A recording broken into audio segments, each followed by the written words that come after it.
They are big and beautiful, bold and boisterous. They are New Zealand sea lions, and they once roamed the seas all around New Zealand. Hunted almost to extinction by Maori and Europeans, they are the rarest sea lions on Earth. The last of their population lives almost exclusively on subantarctic islands. And that population is in serious crisis. The population down in the subantarctic are struggling. The numbers have declined by about 50% in the last 10 years, down by about 30% in the last year, and we're not really sure why. Sean McConkey has studied New Zealand sea lions for 15 years. He is one of the few people with a legal permit to approach, identify, and track the few sea lions that still visit the New Zealand mainland. So I go out there, try and recognise each individual sea lion and figure out who it is. And recent events give McConkey's work a new urgency.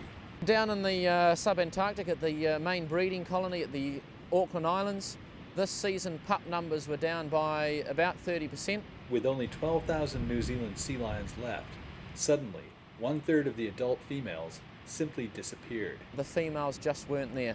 We don't know why. But thankfully, this small colony on New Zealand's mainland is thriving. It all started in 1993, back when McConkey first became interested in sea lions. First started around 15 years ago when a female sea lion came up from the subantarctic, gave birth to a pup just south of Otago Peninsula, and that was the first pup to be born on the mainland of New Zealand in probably 200 years or so. They named her Mum, and since then, Mum has had 39 children and grandchildren. The sea lions here seem to be doing very well, probably because they don't seem to have to work as hard to find food, so they're much bigger and healthier animals. The reason? Good hunting and a forgiving environment. The very reasons sea lions thrived in New Zealand before humans wiped them out. For example, subantarctic females dive 600 meters for food. Mainland animals only have to go down 100 meters. Subantarctic females spend days at sea, hunting for food up to 175 kilometers offshore. On the mainland, they are at sea for less than a day and travel only 25 kilometers. The end result, our females not having to work as hard, they are much heavier and healthier animals.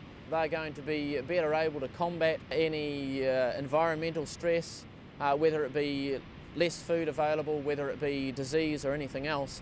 And there is another major advantage. Here on the Otago Peninsula, we've got females usually giving birth to their first pup at 4 or 5 years of age.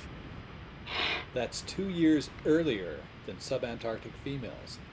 So the mainland is the best place for sea lions to make a recovery. But sea lions are big, boisterous, and fearless, and that gets them into trouble. It's not unusual for them to turn up on public beaches. Most of the time they completely ignore people and there's no incidents, but on occasion they will move up into residential areas. We've had them in people's backyards, we've had them playing with people's dogs, we've had them on roads, either chasing vehicles. We've had one unfortunately run over by a car. And human beings have to be taught how to behave around sea lions. It is illegal and very dangerous for humans to approach sea lions. New Zealand sea lions can only recover if humans observe them from a distance. But despite the challenges, McConkey remains optimistic. At this stage, definitely optimistic about the Otago sea lions. Numbers are increasing, we're getting more breeding females, we're getting more pups being born.